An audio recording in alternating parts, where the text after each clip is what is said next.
अगर जो गाली देता पा जाए सोशल मीडिया पे किसी को, माँ बहन को खालता रह देंगे उसकी। हरियाणा में मासूम शर्मा के गाने डिलीट होने के बाद जिन्हें गन कल्चर के गाने बताया गया था, तो मासूम शर्मा स्टेज से हमेशा विरोध करते हैं कि उनके गानों की बजाय जो सोशल मीडिया पर गंद फैलाया जा रहा है, जो नग्नता प्रयोसी जा रही है, उससे बंद किया जाए।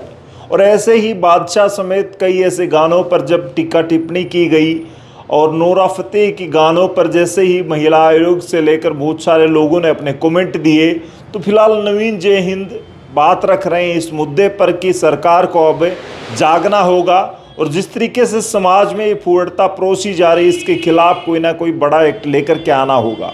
फिलहाल सुनिए नवीन जय हिंद क्या कुछ कहना चाहते हैं पूरे मामले पर। लेकर भिवानी पहुंचे 1 घंटा, और आपका भिवानी आने का क्या उद्देश्य है? सभी पत्रकार साथियों का बहुत बहुत धन्यवाद। भिवानी के साथियों का, आप लोग इतने शॉर्ट नोटिस पर आए। आज भिवानी आने का मुख्य जो मकसद है, ये एक मुहिम है, घंटी बजाओ गंदगी भगाओ। जो सोशल मीडिया पे गंद कल्चर जो फैला हुआ है, जिस तरह गालियाँ, जिस तरह से गुंडागर्दी, जिस तरह नशे का प्रचार, जिस तरह हिंसा का प्रचार हो रहा है, आपने देखा होगा थोड़े दिन पहले कि टटीरी एक गाना आया था, उसके बाद एक और गाना आया था, बहुत ही मतलब अश्लीलता से चीज़ें चल रही हैं।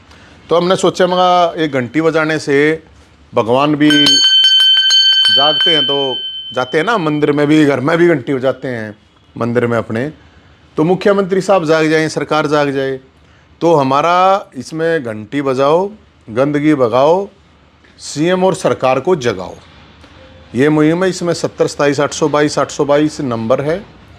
और मैं तो ये चाहता था कि अभी आज रामनवमी है, तो सबको रामनवमी की बधाई है, और माता रानी का आशीर्वाद लेगा मुख्यमंत्री साहब को। जो माँ बहनों को गालियाँ देते हैं उनके ऊपर कार्रवाई के लिए कोई सख्त कानून, कोई पॉलिसी बनानी चाहिए। अगर वो इतना भी नहीं कर सकते हैं तो फिर मुझे शक होता है इस बात पे कि पावर कहाँ पे है, या वो करना नहीं चाहते हैं। तो इसको लेके मैं अभी अलग अलग जगह पे मैं सभी पत्रकार साथियों से ये बातचीत कर रहे हैं अभी, और लोगों के बीच में इस चीज़ को लेके जाएंगे। लोग परेशान हैं इस बात को लेके, और जो बच्चे हैं उनके ऊपर बहुत गंदा असर पड़ रहा है। तो इसमें चाहे पक्ष हो चाहे विपक्ष हो, और ये एक हरियाणा का इशू नहीं है, ये मैं प्रधानमंत्री नरेंद्र मोदी जी, विपक्ष के नेता राहुल गांधी जी, उनसे भी अपील करता हूँ, और यहाँ भूपेंद्र हुड्डा विपक्ष के नेता, नायब सिंह सैनी सीएम हैं अपने, कि विधानसभा में, लोकसभा राज्यसभा में ये चीज़ें उठनी चाहिए। और अगर नहीं उठ रही हैं तो मुझे लगता है कि ये जो गाने अभी आ रहे हैं, जो अश्लीलता फैली हुई है, 1 घंटे का सेशन विधानसभा में, लोकसभा में और राज्यसभा में होना चाहिए। उसका फिर कौन सेंसर बोर्ड है? जब ये गाना आया तो 7वें 8वें दिन तो महिला आयोग जागी थी। किसको अथॉरिटी मिल रही है कि सरेआम धमकियां गोलियां मारने की सोशल मीडिया पे बात हो रही है? तो फिर जो एसपी साहब हैं, ये जो 70,000 पुलिस वालों का एक हरियाणा पुलिस का गैंग ही है, इससे बड़ा कौन सा गैंग है? वो क्या कार्रवाई करता है फिर? और गन कल्चर तो बंद कर दिया, कह रहे हैं गन कल्चर के गाने बंद कर दिए। गन कल्चर के तो पुलिस है, गन कल्चर के लिए क्या है? तो मेरी लोगों से भी ये अपील है, ये जो भी बुद्धिजीवी लोग हैं, सियाने समझदार लोग हैं, और ये 90 के 90 एमएलएज, 15 एमपी, सबकी जिम्मेदारी है। विधानसभा सेशन चल रहा था, मैं तब से ही कह रहा था, अगर कोई तो बोलो, कोई तो सांस निकालो कि गलत हो रहा है, या फिर सरकार की मंशा सही नहीं है। सरकार ये चाहती है कि लोग ऐसे ही इंटरटेनमेंट करते रहें, गाड़ दुपड़ चलते रहें, और लोगों के असली मुद्दे से, चाहे वो बिजली का है, पानी का है, शिवर का है, नाली का है, बेरोजगारी का है, कानून व्यवस्था का है, उस पर कोई सवाल ही ना कर पाए। और जो आज के दिन, क्योंकि आप देखोगे बड़े बड़े कई देशों ने तो बंद कर दिया सोशल मीडिया, बच्चों के लिए तो खासकर। अब कोरोना काल के बाद छोटे छोटे बच्चों के पास तो फ़ोन है। तो भाई मेरा तो यही मानना है, या तो इसको बंद करे, ये नंगा नाच जो हो रहा है, सरकार इसके ऊपर कार्रवाई करे और इसको बंद करे, या फिर नंगे नाच का पूरा ही लाइसेंस दे दे, फिर तो होने दो जो होना है। तो इसको लेके हमें कोशिश कर रहे हैं, लोगों के बीच में जा रहे हैं कि घंटी बजाओ भैया। घंटी बजा के शायद हो सकता है सीएम साहब सरकार जाग जाए, एमएलए एमपी जाग जाए। बड़ी गजब बात यह है कि कोई एमपी एमएलए नहीं बोल रहा, बच्चे तो उनका भी हैं। कैसे कोई कितनी हिम्मत हो जाती है कि मतलब किसी की माँ बहन की गाली सरेआम दे रहे हैं। अगर कल कोई मुख्यमंत्री को गाली देगा, प्रधानमंत्री को देगा, या विपक्ष के नेता को देगा, या किसी डीसी को दे दे, कोई एसपी को दे दे, तो उसके ऊपर तो तुरंत कार्रवाई हो जाएगी। लेकिन अगर नॉर्मल किसी आदमी ने, कोई कमजोर आदमी ने, कोई बौद्ध आदमी ने, ये तो एक डराने का तरीका हो गया है, सोशल मीडिया पे गंद फैलाने का तरीका हो गया है। और मतलब एक चौराहे पे कोठा, एक फोन में कोठा खोल दिया है। कल्चर तो कोठे हजारों साल से, मैं ये नहीं कह रहा हूँ, गाली का कल्चर भी है, लेकिन इसका मतलब ये नहीं है कि उसका सार्वजनिक भोंडा प्रदर्शन हो। बेडरूम की चीज़ चौराहे पे नहीं होती है। तो इस पर सरकार से मेरी यही अपील है, लोगों से भी है, समाज से भी यही अपील। तो कोई नहीं बोल रहा नवीन जय हिंद ये मुद्दा क्यों उठा रहे? मैं इसे मैं आने के लिए यार मन किए जरूर था लाइट वाई लाइट की। मैं तो इसलिए, मेरे को ये बात समझ में आई, बहुत से लोग इस बात को कह रहे हैं। अब कोई नहीं बोल रहा, अब महिला आयोग का काम है वो बोल रहे हैं, अगर माँ बहन की गालियाँ दी जा रही हैं तो। विपक्ष का काम है वो बोल रहे हैं। अब मैं तो भाई अपना रुख का ही मार सकूँ, और तो मैं तो कोई अथॉरिटी तो हूँ नहीं। सरकार को समझ आ जाएगी तो ठीक है, सीएम साहब की बड़ाई करेंगे, नहीं तो सीएम साहब के लिए लड़ाई करेंगे। और तो मेरे तो रखी है भाई, मेरे पास तो इतना ही है कि भाई अगर वो कर देगा तो कढ़ाई भी कर दूंगा। जो इस तरह का कंटेंट डालते हैं, मैंने आज एक वीडियो देखी, उसने अपना घर दिखाया, बोला मैं गंदा इसलिए परोसता हूँ, ऐसा कंटेंट बनाता हूँ कि मेरी छत टपकती है और बुरा हाल है घर का, और 2 पैसे मैं इससे कमा। हाँ, तो वो ऐसे लोग अपनी माँ बहन बेटी को भी परोस सकते हैं। अरे ऐसा नहीं है कि ऐसे उदाहरण नहीं है। पैसे के लिए लोग तो रोड पे भी सोते हैं, किसी ने घर परोस दिया और फलाना बला छत टपके। देश रोड पे सोए, स्टेशन पे सोए है, अपने उसके लिए बोला मैं गंद परोसता हूं, मतलब दूसरे देश का, समाज का, सोसाइटी का नाश करके आप कुछ के बारे। यही तो एक दौड़ है। आप सोचिए, देखिए कोई गाना आता है, उस गाने के अंदर फीम का भी, सुल्फे का भी, गांजे का भी, हर चीज का वर्णन होता है, बंदूक का भी होता है, सेक्स का भी होता है। अब ये चीज अगर इतनी सही है तो फिर सरकार फीम के ठेके खुलवा दे, दारू के खुल तो रहे हैं, गांजे के, सुल्फे के भी खुलवा दे, क्या प्रॉब्लम है? अगर गाने में कोई चीज करी जा सके तो ग्राउंड पे भी कोई घनी बड़ी बात नहीं। कौन सेंसर बोर्ड है? सेंसर बोर्ड सेक्स बोर्ड बन रहा है। फिर ये आते हैं, अगर भाई वापस ले लिया जी, डिलीट कर दिया जी, फलाना जी, दखड़ा जी, पास कौन कर रहा है? सवाल तो इस बात का है।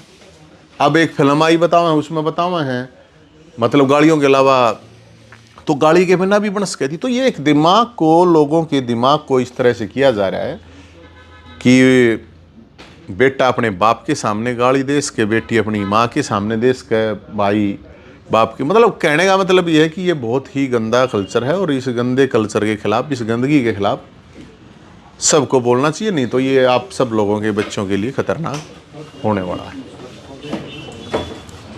तो आगे क्या कदम उठाए जाएंगे? सिर्फ आप आवाज़ उठाने तक रहोगे, आगे कोई प्रदर्शन? आवाज़ क्यों, पूरा प्रदर्शन है। वो टाइम आने पर वही तो चीज़। अभी नवरात्रि थे तो मैं बूढ़ा बोल नहीं सकता। मैं जिस दिन मैं बूढ़ा बोलना लग गया, जो और वीडियो हैं उन अगर देखोगे, अगर मैं जिस दिन बूढ़ा बोलूँगा, शायद सरकार अभी तो आराम से बात कर रहे हैं, शायद उस टाइम पर सुनेगी, नहीं तो और FIR हो जाएगी। और इससे ज़्यादा तो क्या होगा मेरे पे? भाई मेरा तो ये है मुख्यमंत्री साहब से कि इसके ऊपर कार्रवाई होनी चाहिए। और अभी तो हम लोगों को अभी शुरुआत है। अब ये 6 महीने चाल जा, कोई जरूरी थोड़ी 1 साल चाल जावे, कोई ये तो है नहीं कि भाई अभी तो शुरू करा है हमने।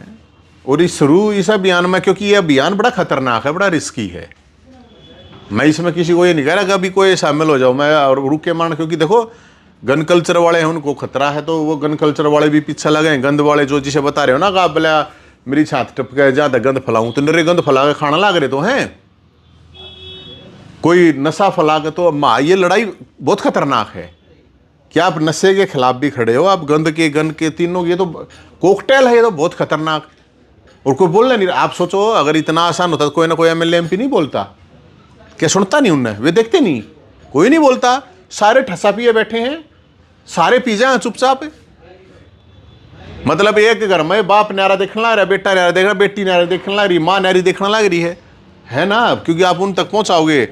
देखो अगर बालक है यार, बालका ने थोड़ी बेराहीन बतागा, वो तो आप जैसी परवरिश करोगे, जैसा वो करोगे उस तरह से ही चलेगा। तो मैं लोगों से यही है कि भाई नवरात्रि हैं और ये शहीद आजम भगत सिंह, राजगुरु सुखदेव, चंद्रशेखर आज़ाद, राम प्रसाद बिस्मिल, मदन लाल धिंगड़ा, सुभाष चंद्र बोस, ऐसे हजारों लोगों ने इस देश का आज़ाद कराने के लिए बलिदान दिया था। तो ऐसा तो ना करो कि उनकी आत्मा भी रोए। तो हम तो वह उनने देख के कोशिश कर रहे हैं, सरकार जाग जा। इब आ रहे हैं, घंटी बजाए थे, मंदिर में भी घंटी बजाओ, स्कूल में भी घंटी बजाओ है, तो बताओ भगवान भी जाग जा है, भगवान भी सुनता है। तो हम तो समाज और सरकार और सीएम साहब जाग जाओ बतेरा है, एक कानून बना दें, डायल 112 भी तो है ना, एक अच्छी सर्विस है। तो ऐसा ही बनाना पड़ेगा, नहीं तो ये आने वाले समय में, मैं आज भिवानी में ये बात 2026 में कह रहा हूँ, अब मैं कदे होश कह जीव में मरा एक अलग बात है, लेकिन 2030 में आप इसी बात को आप लोग ये कहोगे यार ये बहुत गंदा हो गया है। और सही काम के लिए कोई गले नहीं आया करे, और उस चीज़ की मैंने ज़रूरत भी नहीं है। रूखे मारने मना आवे हैं, जो करना आवे है वो ना आवे है। बुंडे काम के लिए तो ला मैं नाचन वाली एक गले रखूँगा कि तभी वो बुलवा लो, सही काम के लिए, संघर्ष के लिए। और मैं इसलिए भी किसी को नहीं कि जब यार एमएलए बेच जाओ, एमएलए चले जा, मैं किसी ने 4 आदमी ने गले ले गांडूंगा उन तई तो सस्ते भाव में सरकार डरा दे, झुका दे, रुपये दे और क्या मैं कर दे। तो मैं अपनी गारंटी ले सकूँ, मैं नहीं ले रहा सगे भाई की भी गारंटी। कल ने कोई नू कह दे वो न्यू था, तरी कह वो न्यू था, वो फलाना देखड़ा, मैं नहीं इसलिए कर रहा हूँ। तो लास्ट में आप समाज पे थोप रहे हैं या फिर सरकार की बात कर रहे हैं? नहीं मैं इसकी जिम्मेदारी नहीं है। नहीं, मैंने यही तो, उनको पता नहीं कि उनका बच्चा क्या क्रिएट, नहीं पता होता भाई साहब, नहीं पता होता बच्चों को, ऐसी बात नहीं है भाई। सरकार का भी मैं तो पेरेंट्स की तो कह रहा हूँ, समाज का मतलब यही तो है कि समाज को भी देखना चाहिए। लेकिन सरकार जब तक वो नहीं करेगी, समाज और सरकार दोनों का ये बीच का मामला है। अब यार पहले तो कोई भी गांव में टोक दिया करता, कोई गलत काम करता और क्या मैं करता, थप्पड़ भी मार दिया करते, हम तो पिट्टा करते, कोई वो मार दिया था बड़ा बुजुर्ग गलत बात करते हुए। ईब तो मन 80 साल के बुढ़े कोई मार दे चक्कू, कौन बोल रहा, कोई बोल नहीं रहा, खुद उसका बेटा मार दे, बाबू पोता मार दे। सरकार का काम है, सरकार किस लिए फिर है? अगर ऐसा ही राम राज्य, ऐसा ही नैतिक स्तर है लोगों का, तो फिर सरकार की जरूरत ही नहीं है। तो मुख्यमंत्री साहब से हमारी, सैनी साहब से ये अपील है, हुड्डा साहब से हमारी ये अपील है कि पहले हरियाणा में तो इस चीज़ को चला, और मैं गारंटी की बात कह रहा हूँ। अभी एक मैं उसका धन्यवाद करूँगा, फरीदाबाद के जिला शिक्षा अधिकारी ने कल ही एक नोटिस निकाला है कि भाई स्कूलों में ये रीलबाजी और ये वीडियो वगैरह बंद करो, ये कोई मतलब नहीं होना चाहिए। बिल्कुल सही है, अपने अपने डिपार्टमेंट करेंगे लोग, लेकिन मैं तो ये करूँ, मुख्यमंत्री का एक आदेश बतेरा यार, हाथी के पाँव में सब गापा। मुख्यमंत्री एक आदेश जारी करा, कोई भी पागा माँ बहन की गाली देता, किसी को भी सार्वजनिक रूप से, उसने 5 चोटी करके काट गया, उसने शहर में घुमाओ। अब बिहानी है, बिहानी में कोई बकवासबाजी करे तो बिहानी का एसपी साहब है, डीसी साहब है, वेनू गए हैं, जिस दिन मान लो बिहानी का एसपी कह देगा मन बिहानी जिले का कोई भी आदमी बालक अगर गाली देता पा गया सोशल मीडिया पे किसी को, माँ बहन को खालता रह देंगे। उसकी हिम्मत है किसी की? सवाल पैदा नहीं। तो मैं बिहानी के एसपी साहब से भी ये कहूँगा, रिक्वेस्ट करूँगा कि एसपी साहब इस पर आप लोगों को या का मैसेज तो थोड़ी कर सके यार, सर्कुलेशन एसपी तो कह सका है बात, अगर भाई मेरे को भेजो। और मैं इसलिए सरकार से कह रहा हूँ कि सरकार एक नंबर जारी कर दे, अगर भाई ये नंबर है, अगर किसी को दिखा कि ये आईडी पे इस आदमी है, इस जिले का, इस गांव का फलाना या शहर का आदमी है, ये गाली गलोच कर रहा है, तुरंत कार्रवाई करवा दो यार। कौन है किसी का सौदा ना होता, ये बहुत सोता सौदा हुआ। तो नवीन जी, ये जो घंटी आप लेके घूम रहे हैं, अब तक कितने जिलों में बजा? अभी तो भाई साहब मेरी थोड़ी तबीयत सी खराब थी, तो अभी तो शुरू ही करा है। अभी तो रोहतक पानीपत गया था मैं, आज भिवानी आया हूँ। ऐसे ही धीरे धीरे एक बार एक राउंड मारेंगे, फिर उसके बाद इसका आपको अलग अलग रूप देखना पड़ेगा। और नहीं तो मैं तो इसमें एमएलए हैं, एमपी हैं, उनके पास भी जाऊँगा, पूछूंगा भाई। मैं तो सीधी बात है, मैं तो ये कहूँगा भाई ये इन चीज़ों को या तो तुम अपनी विधानसभा में बचाओ, नाचने तो एमएलए एमपी भी नाचा, क्या प्रॉब्लम है? हम बताओगे कि ये गाने हैं भाई, हमने सुनने पड़ रहे हैं, इन गाने बना चुक विधानसभा में क्या प्रॉब्लम? नाचना में कोई प्रॉब्लम नहीं है। लोकसभा राज्यसभा वाले नाच, या तो बंद कर दो या फिर भाई नाचो तुम भी।